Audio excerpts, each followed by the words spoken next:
Staying with the attempted assassination on former President of the United States, Donald Trump, President Joe Biden and Vice President Kamala Harris insist violence such as this has no place in the United States and it must be condemned by everyone.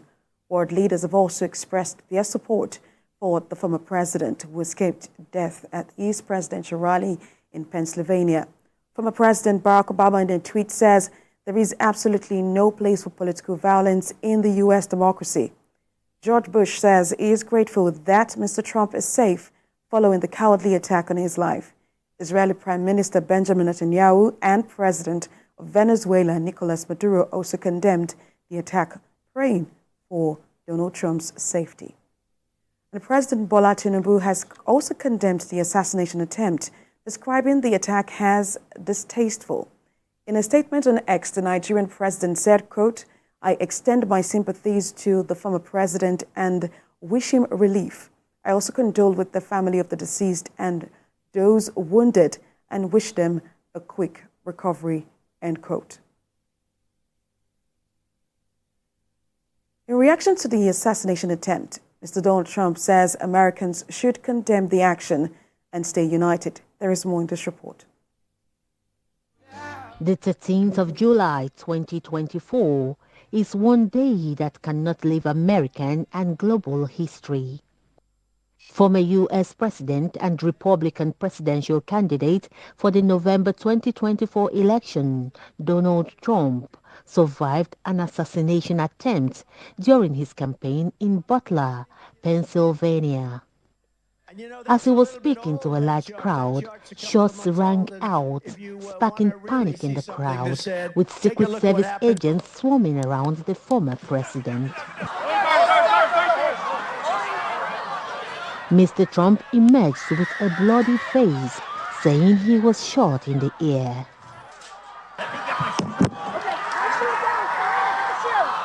He said he heard wheezing sound and felt a bullet ripping through his skin. Donald Trump has returned to his home in New Jersey. On the flip side, the FBI has identified the gunman in the shooting as 20-year-old Thomas Matthew Crooks. He has been shot and killed by the Secret Service. Thomas Matthew Crooks is a resident of Bethel Park, Pennsylvania, about 35 miles south of Butler, where Donald Trump was holding his rally. Records reveal he was registered to vote as a Republican.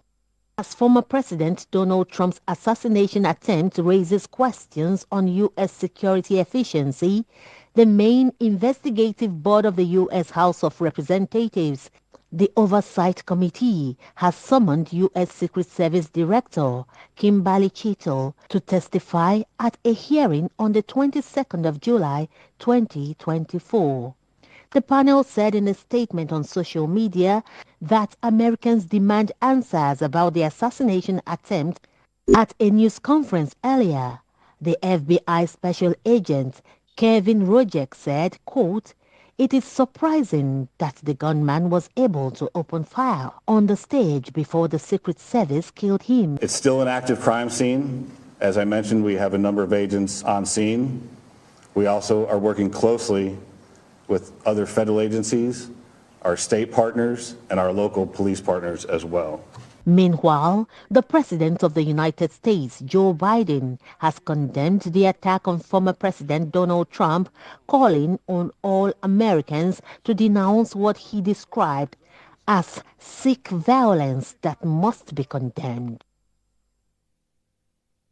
Well, in latest developments, the FBI says it is working to access the phone of the accused in the attempted assassination with suspicious devices were found in his car. Officials say the bomb technicians have been called. And President Joe Biden, who will speak publicly again tonight, said today that he has ordered a review of RNC security and rally security. Well, let's bring in global affairs analyst Ejike Okpa. He joins us on the news at 10 to give us more perspectives to this development. It's good to have you join us on the news at this time. Well, thank you for having me. Well, of course, the attack on former President Donald Trump raises very serious security questions now, and it rattles up the already tense presidential campaign. How do you think this attack would impact on the political atmosphere in the United States?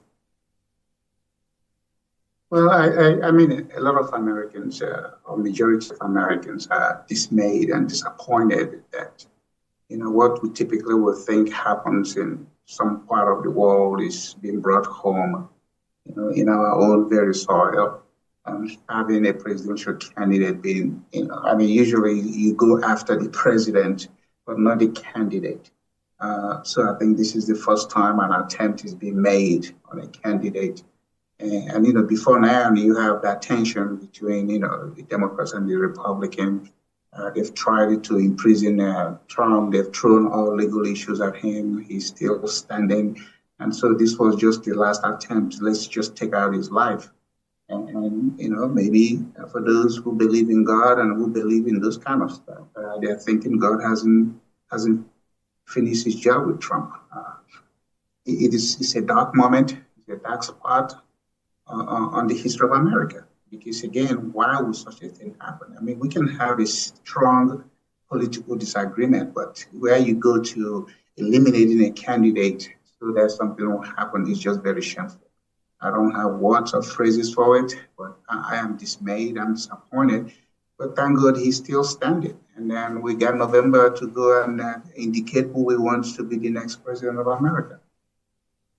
Yeah, we've heard, particularly from former President Donald Trump, say that at this time, particularly, America has to stand united. We've also heard President Joe Biden re-echo something along these lines, and even from the former President Barack Obama, George Bush. But talk to us about really how you feel, just hearing what happened, just in about 24 hours now. Now we're talking about an assassination attempt on presidential aspirant Donald Trump. What do you think? Do you think this was politically motivated, or it was just there are some underlying issues that America has to address? Well, all of those can be that, underlying issues. Some people are calling for stricter gun control, but that's saying that just an excuse because we have the right to bear arms, enshrined in our Constitution. So it's not going to go anywhere. In order to remove that particular clause, there's got to be a constitutional amendment, which takes forever to get done. Well, we have some people for somehow that are mentally vulnerable in the sense that, they're going to do something. They say this alleged shooter is a registered Republican. It could be all of that. There could, if what just happened is just awakening the conspiracy theories. I remember when Kennedy was assassinated and then the shooter was immediately killed. There's already the permutations of people thinking, oh my God, maybe they don't want him to say who is behind this. Because how did a 20-year-old was able to get this? I have been to Trump rallies. I have stood in front of him. I have met him several times when he was president. But, for this to happen, at this critical time, we are 3 months away from voting. It leaves a lot of things to be questioned. Is somebody behind this? Was this shooter induced? And when this thing failed, they had to shoot him. So that, now we're going to go into the conspiracies and the speculations because it's not our life to now tell what really motivated him. But a lot of books are going to be written, a lot of movies are going to be made out of this. But thank God the candidate is still alive. Because in fact, it was somebody on the convention ground that set the picture. Of course. It's pretty sad that we have to be talking about this at this time when elections are just around the corner. We'll definitely bring you back to help us, understand and give us more updates and tell us how you feel about the elections as the day run by. Global Affairs Analyst Ejike, thank you so much for giving us some of your time today. Thank you for having me, Sarah.